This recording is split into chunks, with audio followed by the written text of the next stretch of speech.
Hi Platform, I'm Edward Ross, author of the new graphic novel Gameish, A Graphic History of Gaming. My book looks at the fascinating history of video games, exploring the reasons why we play and why it's a medium that we keep on coming back to. Today I'm going to talk about how I got into making comics and the processes I used to put a comic like this together. Yeah. Right, okay. I've been making comics since I was in school. I actually still have the first comic I ever made. It's called Skipper and it's about a cat who lives in a skip. It's not great, it's a bit embarrassing, but the one thing I did was I just kept making comics after that. I drew in my spare time, I drew in the margins of my jotters at school. Just whenever I had a chance, I was drawing. I started making comics again in high school, but when I went off to study film at university, they kind of dropped off the radar. When I came out of uni, I spent quite a lot of time trying to make short films and write short films, but nothing went anywhere. And when I picked up comics again, I could tell that I had a load of passion for it. I took my love of comics and my love of movies, and I kind of crashed them together to create this. Comic book essays on film.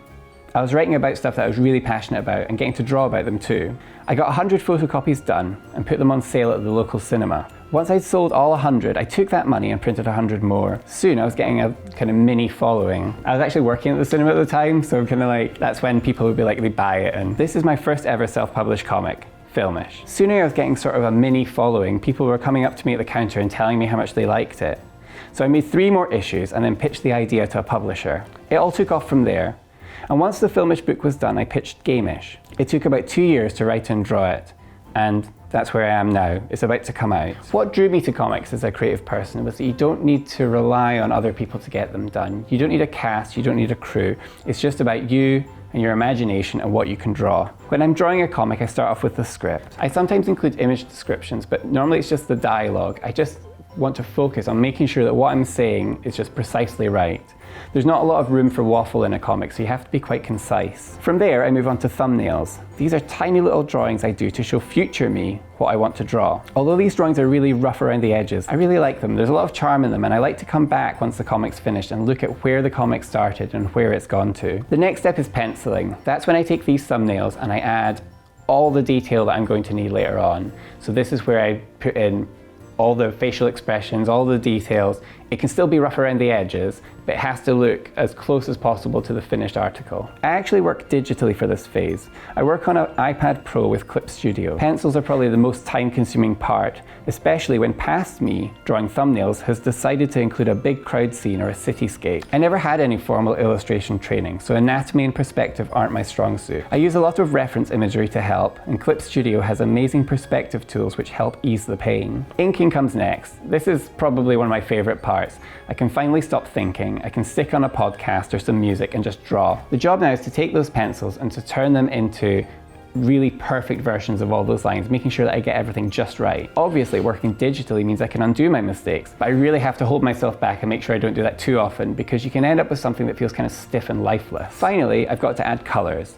Again, this is done digitally. Gameish was my first full-length book that I've colored, and it was a huge learning process. I didn't just want to color things realistically. I wanted to capture like the neon glow of the arcades or the pop colors of games like Mario and Sonic. I think I've learned a lot from the process that I'm going to be able to take forward into my next projects. The exciting part has been finally being able to see this work in print. It's such a long journey going through all these phases that you can often lose sight of what you're doing and wonder whether it's any good. Opening my book for the first time felt really nice. It was so nice to see that all the choices I'd made along the way had come together to make something real that I could hold. If I had one piece of advice for aspiring comic makers, it would just be to start making comics. The thing I discovered was that there's a huge and diverse community out there of comic creators and comic fans. If you tell stories and talk about things that interest you, you'll soon find an audience. I really advise people, if they can, to go to comic festivals. And when you have a body of work, attend these festivals as a creator and show off your work. Making comics, it can be tough at times, but it's so worth it.